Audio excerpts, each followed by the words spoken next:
Une recette d'escargots sortie de leur coquille. Première étape, j'épluche la carotte.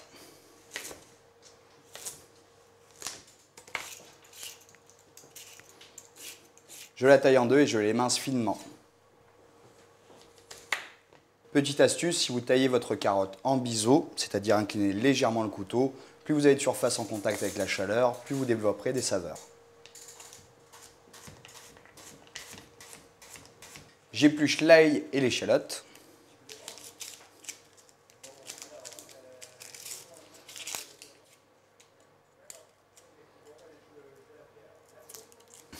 J'émince finement les échalotes. Repérez toujours la petite racine, c'est elle qui vous tient toutes les couches, donc évitez de la couper en premier. J'effeuille ensuite le persil plat. Retirez un maximum les grandes tiges, c'est là où se cache tout l'aspect fibreux. Entre les doigts, je serre un maximum de feuilles et je vais ciseler finement le persil. Je récupère les 2 gousses d'ail et je vais les émincer finement. Je réunis l'ail et le persil et à l'aide du couteau, je continue à hacher finement. Vous pouvez bien sûr réaliser cette étape au mixeur. Je réunis la persillade avec le beurre et je mélange les 2 appareils. Le beurre et pommade afin de faciliter ce mélange. Je rectifie en sel et en poivre. Et je réserve le beurre d'escargot à température ambiante. Nous allons réaliser le ragoût d'escargot. Dans une poêle chaude, je rajoute un filet d'huile d'olive, l'équivalent d'une cuillère à soupe. Je rajoute la moitié des échalotes. Pour faire suer plus rapidement les échalotes, n'oubliez pas la petite pincée de sel. Au moment où les échalotes sont translucides, je rajoute les carottes. Je laisse cuire une petite minute. Après une petite minute de cuisson, je rajoute les escargots cuits. Pensez à bien les égoutter. Je continue à cuire 2 petites minutes. Je déglace au vin blanc. Et je laisse réduire de moitié. Une fois le vin blanc réduit de moitié, je rajoute une branche de thym et une feuille de laurier. Je mouille à hauteur avec de l'eau. À feu doux, je laisse cuire pendant une demi-heure. Pour le crumble en persillade, j'ai besoin de farine, de poudre de noisette et de chapelure de pain. Je les réunis dans un bol. Je récupère à température ambiante le beurre d'escargot.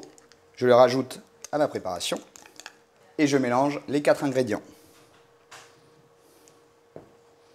L'idéal est d'avoir un sable grossier pour les crumbles très croustillants. Après avoir obtenu un sable grossier, vous pouvez très bien cuire le crumble de cette façon. Personnellement, j'y retourne un tout petit peu à la main pour obtenir une pâte plus homogène. Le but du jeu étant, avec la chaleur du bout des doigts, de redonner de la température au beurre pommade et de pouvoir mélanger plus facilement tous les éléments.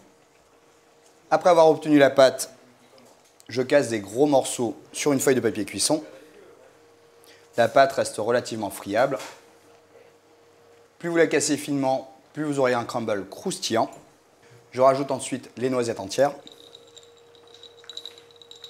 pouvez également les concasser au couteau ou à l'aide d'une casserole à fond lourd. Dans un four préchauffé à 180 degrés, j'enfourne le crumble pendant 10 à 15 minutes. À l'issue d'une demi-heure, je retire les escargots dans un saladier.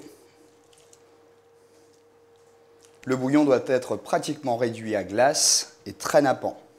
Retirez également la branche de thym et la feuille de laurier.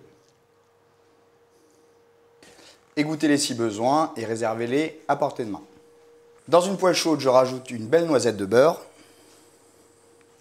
Une fois le beurre fondu, laissez-le légèrement colorer. La petite astuce, c'est que dès que le beurre arrête de chanter, il commence à brûler. Lorsqu'il a une jolie couleur caramel, rajoutez les échalotes, une petite pincée de sel et j'y fais revenir les lardons. Quand les lardons sont bien colorés, rajoutez à l'intérieur les escargots. Laissez cuire une petite minute, on rectifie l'assaisonnement et nous allons passer au dressage. Je retire le crumble du four à partir du moment où toute sa surface est bien colorée. Dans une cassolette, je rajoute le ragoût. Et ensuite, je viens casser des gros morceaux de crumble sur le dessus.